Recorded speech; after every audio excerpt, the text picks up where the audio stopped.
Hello, traders. FX Pip Collector here. Today is Thursday, September 25th, and this is my analysis for the US dollar Swiss, and we're on the 4-hour time frame.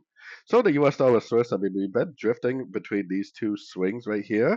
Anything that happens between this high and this low right here could just be a pullback, meaning that they could end up just doing something like this and then continuing the downtrend. If it decides to go up and break this high, that means we have a much bigger reversal on our hands, potentially a big uptrend but turning up on the very high time frames like the daily. So as of right now, I would be looking at this as a possible pullback within a downtrend, and I would be trading it according to that. So going down to the 1 hour time frame, yesterday I was talking about how it looks like it could be an A, it looks like it could be a B, and it looks like it could go down for a C, which I still think is true. So if it does break structure to the downside at a Fibonacci level, the 78% is kind of the last stop, then yeah, we could trade to the downside for the wave C and then get out and go long for the continuation up. But I would be very cautious with that.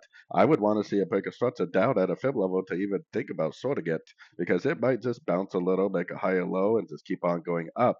The market flow is definitely up on like the daily and 4 hours, so I would be recommending longs in an uptrend as of right now for sure. So, anyways, don't forget to check out my website linked over here in the corner. And as always, thank you for watching and happy trading.